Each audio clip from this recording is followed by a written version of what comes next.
Hello and welcome to RBAC cluster role and cluster role binding. In this lecture, you will learn about the overview of cluster role and cluster role binding, why we need it, and its role in Kubernetes. So let's get started. In the previous lecture, we discussed about 4 RBAC resources which are grouped into 2 categories based on the level they support and used. Namely, they are at the namespace level and at the cluster level. This lecture is focused on 2 resources which are supported at the cluster level. They are cluster role and the cluster role binding. For those who are not familiar with differences between namespace and the cluster level in Kubernetes, namespace is a way of partitioning the entire Kubernetes cluster into multiple virtual partitions for whatever the reasons you may like. For example, you might partition your Kubernetes cluster by teams, environments, or applications. Every Kubernetes cluster has a default namespace. You can create additional namespaces using the kubectl create namespace command. An important point to note here is you can define and control most of the Kubernetes resources at the namespace level. For more details on the namespace, please refer to the namespace lecture in this series. So coming to this lecture, we use a cluster role and cluster role binding to define who can control what resources at the cluster level, which applies to all the namespaces inside the cluster. Let's get a deep dive and see how this is done. First, let's discuss the cluster role resource. This defines what action can be taken on which resources across all the namespaces in the cluster. Example of these actions could be create, update, delete, list, and patch. And whereas resources, it could be any resources such as pods, replica set, deployments, services, namespaces, and volumes. So we name these cluster roles based on the level of actions and the resources we are using. Some of these cluster roles could be cluster admin or a cluster monitor and others.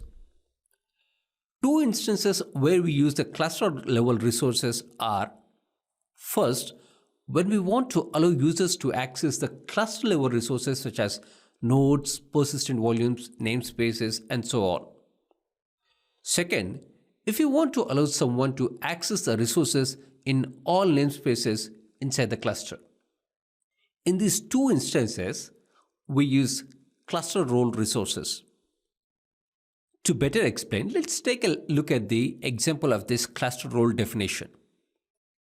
This YAML file defines a cluster role which allows users of this role to display services, endpoints, and pods across the namespaces inside the cluster. 2 things to notice in this YAML file are: since this role operates at the cluster level, so we didn't mention the namespace in this cluster role. Second, you can have 1 or more rules per each cluster role, and each role consists of API groups, resources, and verbs. In this example, we defined 1 rule. This rule will display all the services, endpoints, and pods inside the cluster.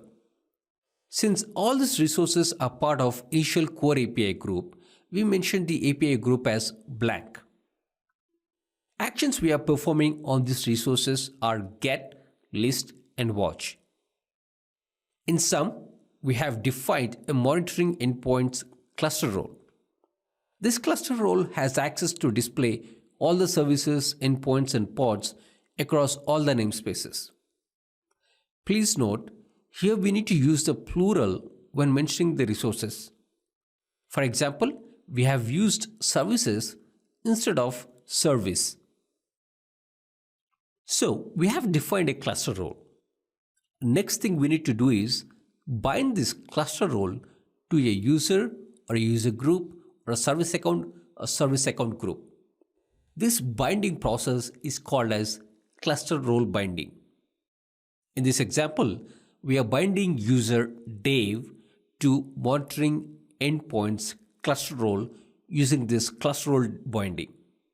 So similar to role binding which we saw in the previous lecture, we define the user or service accounts, a group of users under the subject of in cluster role binding. So for each subject, we need to define the kind, whether it is user or service account or a group. Next, we name the subject, and finally the RBAC API group. So once we have defined the subjects, then we need to assign this to a cluster role. We define that under the role ref. In this example, we are assigning the user Dave to monitoring endpoints role. So this way we assign users or service accounts or group of users or groups to the cluster role. The point to note here is each cluster role binding can have one or more users or service accounts and groups, but it should refer to only one cluster role in the cluster role binding. In sum, we use cluster role binding resource to bind users, service accounts or groups to a cluster role. So that's about the cluster role binding.